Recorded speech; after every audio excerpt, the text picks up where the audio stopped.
The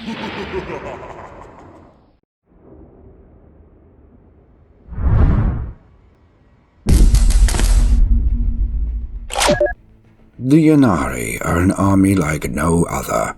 They allow for the collection, fielding and blooding of every single Eldari faction in one whirlwind of force. The Craftworld Eldar, those pious and iron-disciplined Eldar knights of their race. Their aspect warriors, their titanic ghost warriors, and the most powerful psychers in the Warhammer 40K galaxy.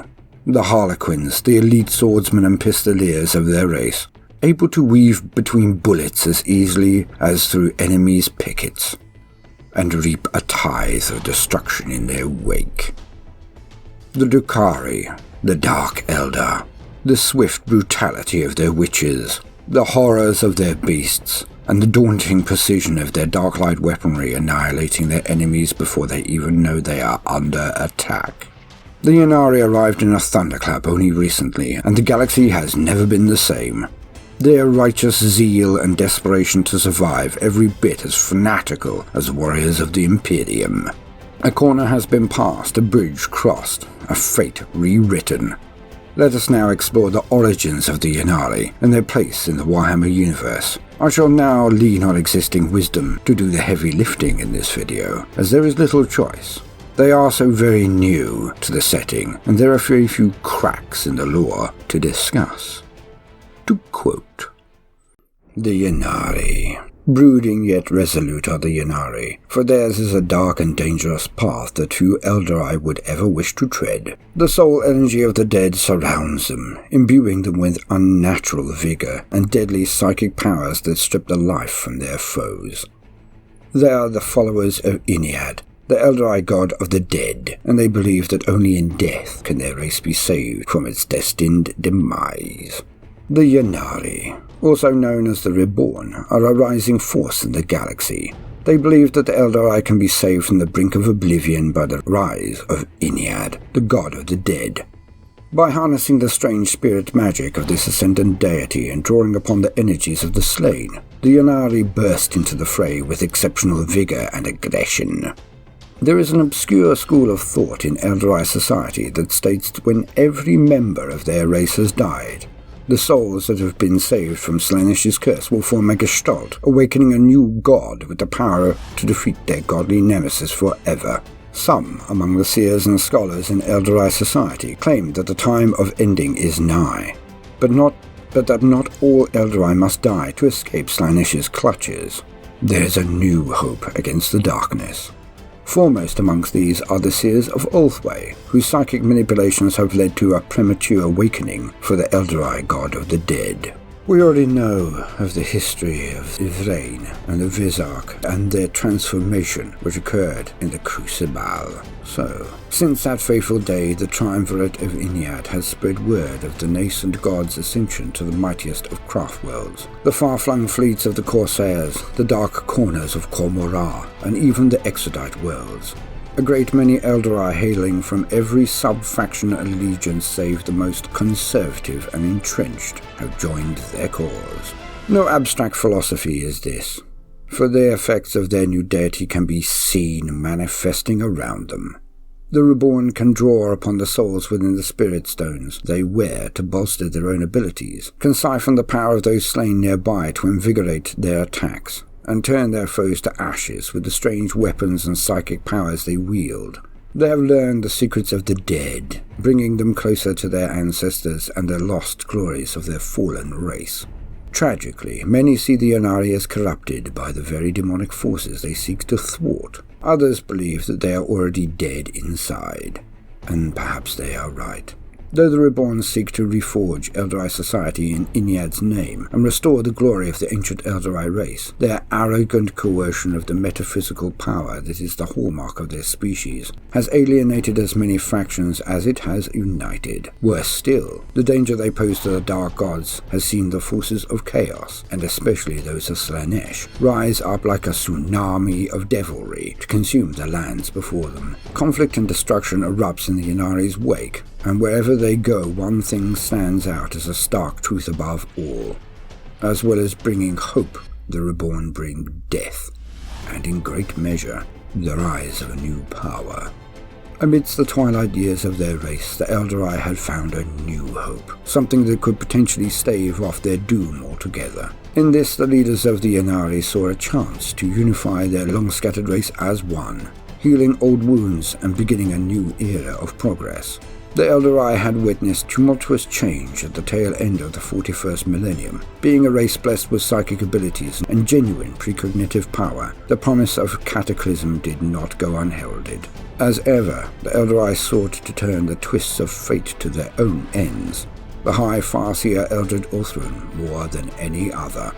Over the last few hundred years of his immense lifespan, Ulthuan had detected a confluence of souls whenever he had cast his mind into the afterlife. The essences of the dead were blending together into a slow but discernible heartbeat, like that of some impossibly huge giant slumbering in the endless depths of the Eldari soul. It was the nascent essence of a god of the dead, Ynarri. In that great potentiality, Eldred saw hope.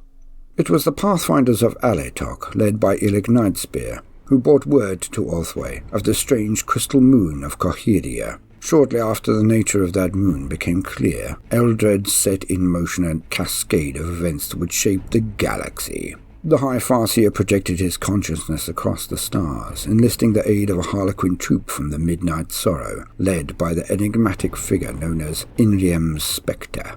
The Harlequins were foremost amongst those Eldari who believed that chaos could be defeated, and that Ynarri could one day help their race transcend their ancient doom, the Crystal Moon. Together, the High Farseer and his Harlequin allies enacted a great ritual upon Coheria that saw a crystal conduit established between the Eldari craftworlds and the psychically resonant crystal sands that covered much of that moon. His plan was nothing less to channel the foremost souls of the Eldari Infinity Circuits into the same place at the same time, in doing so awakening Ynarri long before the natural point of his culmination. This was an act fraught with peril, for it would plunge all of the craftworlds into darkness, and feasibly lead to their spiritual destruction. Yet it also held the potential to see the Eldari race, living and dead, united for one glorious moment that could see Slaanesh slain forever, and its power usurped, taken for the good of his people rather than their downfall. In Eldred's eyes, it was a gamble well worth taking. The consequences of that great risk were profound. The moon Coheria was under Imperial control, though it was considered minor and near worthless compared to the planet it orbited, Port Demesnes. The Eldari of Ulthwé launched a fierce assault upon Demesnes, orchestrated by Eldred as a distraction to draw attention from his true agenda. It summoned an Imperial response. Predictably, the Imperial marshaled every asset it could spare from the system to rush to the defense of its primary holdings. But there was one whose hunter's instinct was strong enough to detect the feint. Watch Captain Artemis of the Death Watch, a specialist in the art of Xenos hunting, took his kill team to Coheria and there engaged Eldred Ulthuan at the crucial point of his grand ritual. Just as the moon sands were thrumming with the psychic energy of countless Eldari spirits, blood was spilt on both sides, and Eldred's Harlequin allies were cut down. When the Death Jester known as Iriem's Spectre was held at gunpoint, he asked his captor, Captain Artemis, if he could put aside his hatred in order to deal a death blow to a far greater mutual foe, the Chaos God Slaanesh. The only answer was a bolt to the head. The ritual, so close to completion, went haywire. The psychic emanations intended to awaken Ynarri echoed out into the void, but they were unfocused, for Eldred had been forced to fight for his life against the Death Watch in order to escape Coheria at all. The great gamble had failed, but for one aspect. A tiny mote of consciousness that arced through space, eventually coming to land within the dark city of Cormorah. The Night of Revelations. In the arena known as the Crucible, a grand clash was occurring between the famed Lelith Hesperax and the succubus Ivrain. So far had her fame spread that as well as rich corsairs and outcasts, even a troop of harlequins was amongst the crowd. Some had touted Ivrain as skilled enough to face even Lelith Hesperax in personal combat. This claim was usually a death sentence for even the most skilled warriors, for Lady Hesprax was so immensely gifted in the art of combat that those who faced her usually died in seconds. Yet there was something special about the fashionable new challenger. It was in the white heat of arena conflict that Yvlaine crossed the threshold of death and found herself infused with the energies of Ynarri. That night Yvlaine had fought fellow witches and hellions, even incubi. She had used every ounce of her skill to defeat a captive Tyrannid hive tyrant bred from the strains of Kraken and Leviathan that were taken from the planet Valador. After turning its attendant guard beasts to dust with deft thrusts of her husk blade, she disintegrated the great leader beast in single combat. At the fight's climax, she dueled Lady Hesprax herself, but found herself outclassed and was mortally wounded for her trouble, left as unworthy prey to die slowly of her injuries. But it was the subsequent clash with the stick-thin, elegant priest of Moray Heg that was to seal her fate. The new opponent's body was bound in a complex net of black silk, the icon of the long-dead crone goddess Moray Heg emblazoned upon her forehead. Yvlaine had seen that ceremonial garb before in the statue gardens of her native Baltan. Her new challenger wore the raiment of an ancient priestess from before the Eldrai Empire had fallen. The needle of the crone priestess darted out, and for a few seconds Yvlaine was forced into the defensive. It was as if she was being assailed by the rapiers of two master fencers at once. On any other night, Yvlaine could have beaten the priestess without breaking a sweat, but she had been sorely wounded by Lilith. Dismay took hold of her as she felt her strength draining away, every blow weaker than the last. It was at this point that the culmination of Eldred Othron's ritual of awakening sent a note of deathly power screaming across reality. As small as a meteorite splinter, but with impossible potential, its searing arc brought it straight to the Crucible. Burning across Cormorra like a shooting star, the mote of Ynarri's consciousness slammed into her vein just as she found herself crossing the threshold between life and death. For there the awakening god Ynarri could reach her and imbue her with his divine power. Perhaps it was because she was at that instant beyond the boundary of death that she attracted Ynarri's gaze. Perhaps it was because she had walked so many paths, thereby living a life reminiscent of the lost ancestors of her race, those Eldrai whose souls reincarnated naturally upon death. Whatever the reason, the experience of becoming God-touched was transcendental. Though it granted her only a sliver of the nascent deity's deathly potential, Yvlaine held more power in that moment than any other Eldrai alive. She had become the first and most potent of the Ynarri. That crux point of faith saw the crowd gathering on the arena suddenly blasted by a tsunami of deathly power emanating from Yvlaine herself. In one mind-shattering moment, Yvlaine became a conduit for deathly energies, invested with the ability to manipulate spirit energy and pass on her esoteric skills to those who joined her cause. It was the genesis of a new power in the galaxy, the birth of its high priestess, and the inception of a macabre religion that thousands of souls have subscribed to since that day. Yvlaine's transformation was a boulder hurled into a stagnant pond. With the mysterious figure known as the Vizark fighting his way to her side, she cut her way through the anarchy of the rioting Crucible crowd. The destructive ripples of that event flowed outwards, causing the metaphysical quake of a warp disjunction.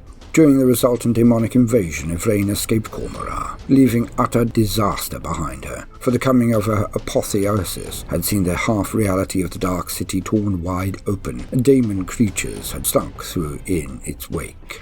The Ynarri flight through the webway led Yvlaine to expedite worlds, several Eldrai craft worlds, and even a crone world in the Eye of Terror. In each location she left dissent and schism behind her. Nowhere was the effect of her actions more clear than on craft world Baltan, where she raised a new manner of being, the avatar of Ynarri. To many Asuryani, Yvlaine was a herald of disaster, but none sought to snuff out her flame as much as the supreme overlord of Cormorra, whose carefully maintained status quo she had so thoroughly shattered.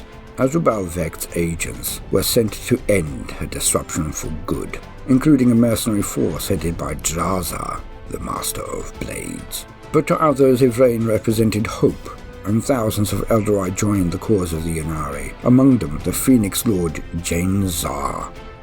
The skeins of fate crossed and crossed again, until not even the most skilled farseers could determine the optimum path through the maze of causality. The future was shrouded, and all the more disturbing for it.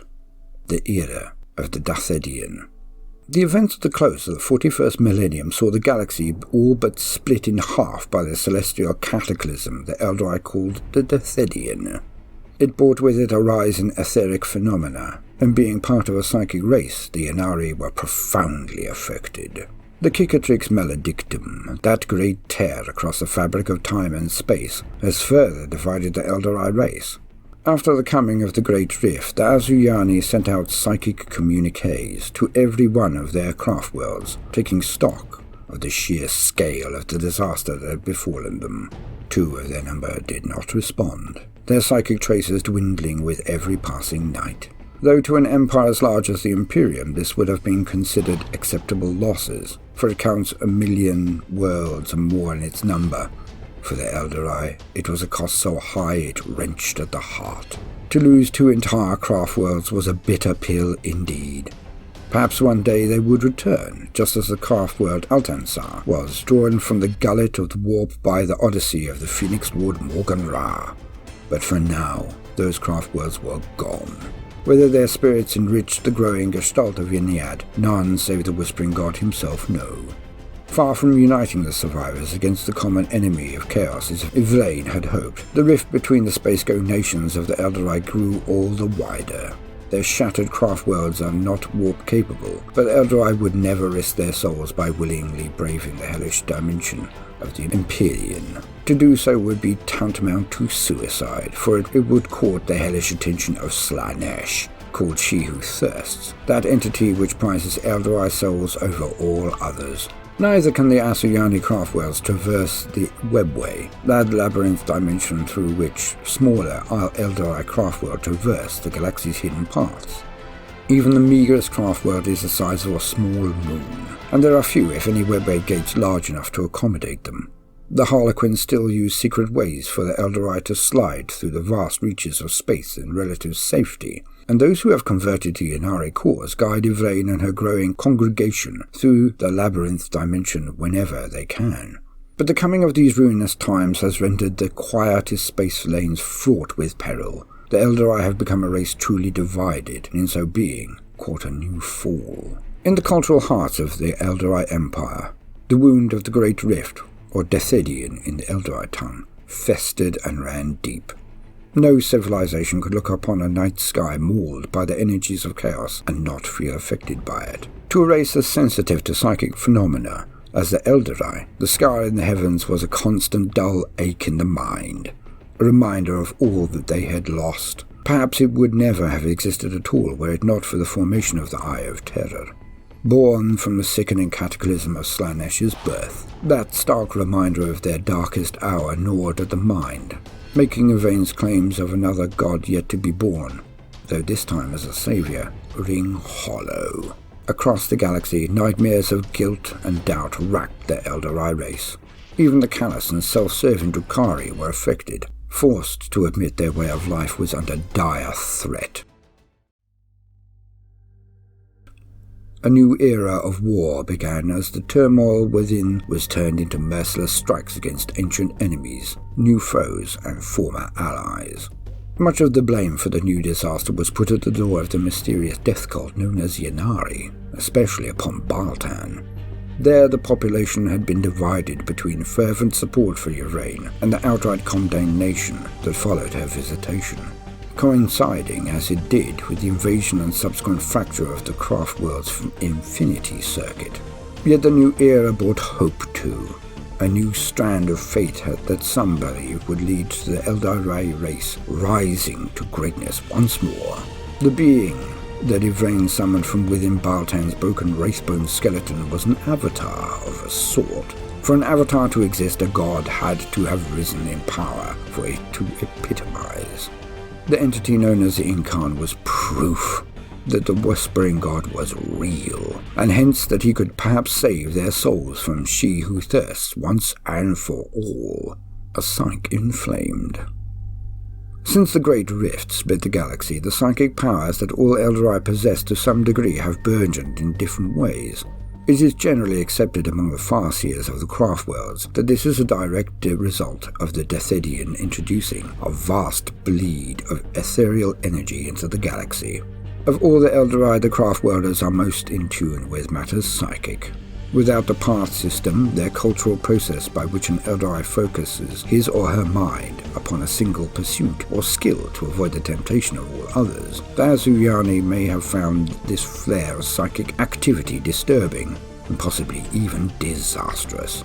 Yet the discipline of the path was developed precisely to turn the Eldari mind into a fortress against such unfettered activity. Of all the sentient races in the galaxy, the Asuryani could be said to have ridden out the swell of psychic energy the best. Indeed, their entire culture was built around methods of discipline, guardianship, and self-denial in case they let their worst excesses rise from within to eclipse their sanity once more. Those Eldari who trod the witch path found their prophetic glimpses escalating into full and impotent visions, magnifying their ability to pass the skeins of future fates and react accordingly. On every craft world, their runes of warding burned out at a daunting rate, the protective symbols being used up almost as fast as they could be regrown from psycho-reactive material. But for now, at least, the psychic threat posed by their demonic nemesis was held at bay. With this new influx of psychic energy came other new abilities, and many Eldari subcultures found themselves able to draw on power from within. Even those who traditionally honed the use of the physical over the mental found their talents blossoming when they brought the two into balance. The Ynarri were no exception. Wherever the energies of death gather thick, the converts to Ynniad's cause could literally breathe them in, harnessing that invisible power released upon death to empower them so they fought with blurring speed and incredible dexterity, even for one of the Eldari race. Potential turned to talent, talent to mastery, mastery to supernatural prowess. The stage was set for the sacred phoenix of the Eldari race to rise once more, the Crone Swords.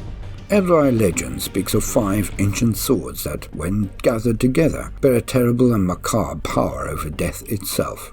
It is a well-known myth that Heg's screaming daughters hounded the war god Cain until he agreed to cut off her hand, thereby allowing the crone to partake of her own blood and the knowledge held within it. Few know the more obscure chapter that followed that myth. The tale that 5 deadly blades were forged, one from each of the crone's talons, and strewn across the ancient Eldari empire as a defense against the final doom of their race. These swords were thought lost to the mists of time, but they are very real. In the mythic cycles of the Eldari, the father of Morai Heg's daughters is referred to as the Caelis Varalanthian, or the death god yet to be. It is likely that Eldred and Kaisaduras took this as a sign that Ynniad's power was waiting to be claimed, and that had they the means to locate and wield the swords, they might wield a fraction of his power in the material realm.